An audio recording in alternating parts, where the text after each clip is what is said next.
Welcome to the Rogers Kakasungura YouTube channel.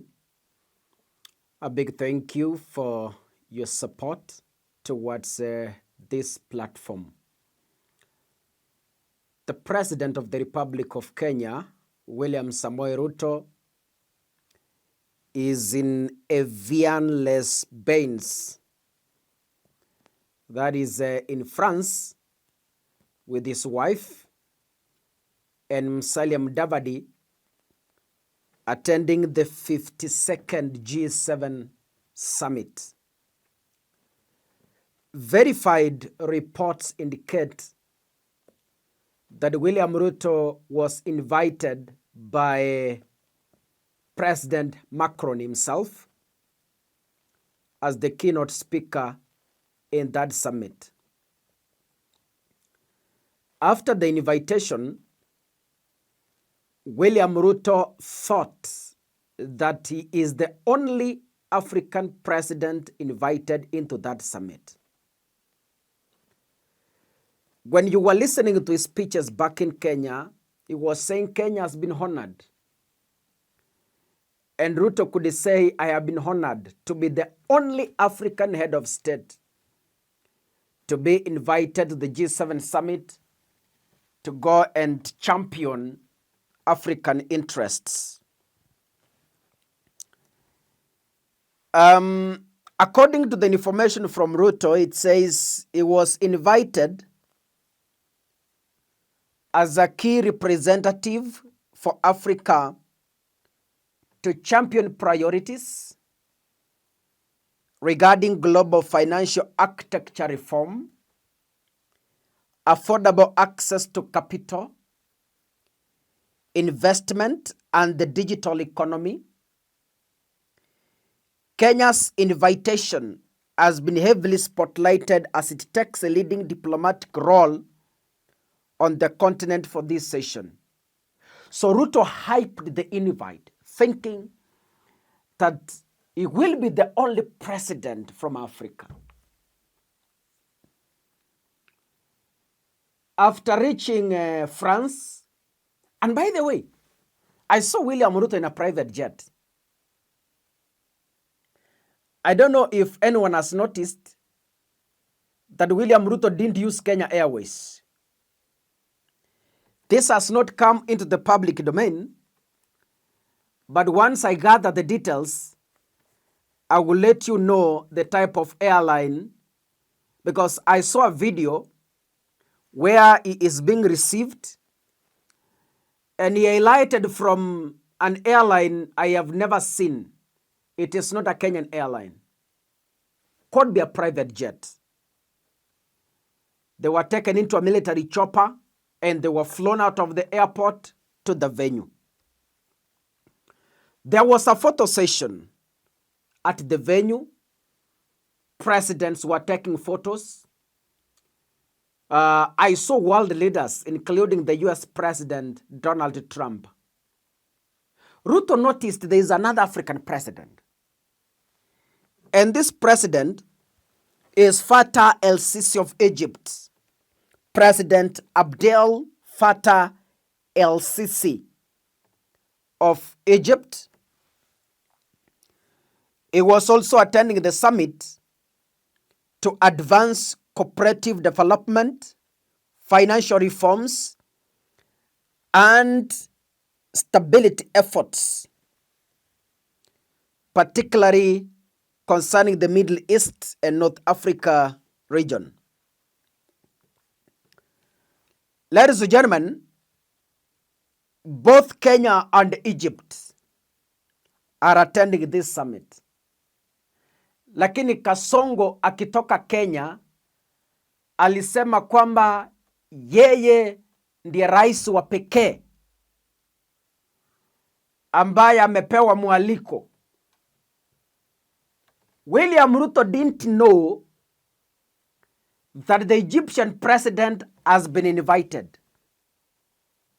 The Egyptian president also didn't know that William Ruto has been invited. This is what happens to boys. I'm sorry to use this example. When a man has two ladies. And this man hasn't decided on who to marry. There comes a time both of them are invited to the game in a hotel, maybe somewhere, but the two don't know each other. At this point, ndio unasikia wanaume wanaitwa double dealers. Yani, nyinyi wasichana, the ladies, you are together as friends, but you don't know you are being dated by one man. You are co-wives, but you don't know, right? This is what the superpowers are playing with Africans. Caught in Kenya, thinking they are the only people being courted by the whites. But again, behind the closed doors again, Egypt is being courted, but Egypt maybe doesn't know whether Kenya is being courted, and Kenya doesn't know whether Egypt is being courted. So walikutana kwa summit. So ile matangazo imekuwa ikiwekwa kwamba Ruto ndio pekee rais wa taifa la Kenya ambaye ana attend the G7 summit is wrong. The verified information indicates that unlike the previous years, South Africa was not included in the summit because you understand the shifting political dynamics and recent friction with the Western partners. You remember Push Africa Forward? South Africa ilikuwa na maneno kidogo hapo, but then they weren't invited. This is why I tell you people, our president is so excited with such meetings, even if they have no value back to the people of the Republic of Kenya. I saw some argue that William Ruto is advertising Kenya. It's okay. Advertise Kenya. But I'm asking, why Kibaki didn't advertise Kenya as Ruto is doing? Didn't we have the best economy as compared to this? Just a question. I saw people say, okay, Ruto is marketing Kenya, putting Kenya at I don't know which stage. It's okay. It's okay. Uhuru Kenyatta was here. He didn't make the trips William Ruto has made. But didn't we have a good economy? During COVID-19, didn't we survive as a country? You know, there are some things tunashikilia because you support a regime, so you blindly argue from a perspective that favors them. But little do you know that as much as we are doing that, the resources that are being used are our taxpayers' money. It is like a father who stops paying school fees for the children, cannot pay rent, cannot buy food, but you see him partying with friends out there. What picture does it create back at home?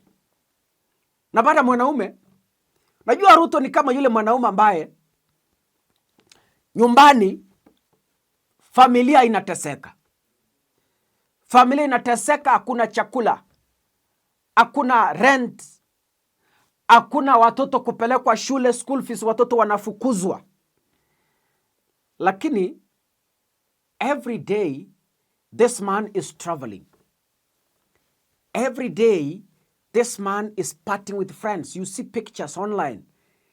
This guy is going out partying with people. Then you ask yourself, where did this gentleman get the money? It is clear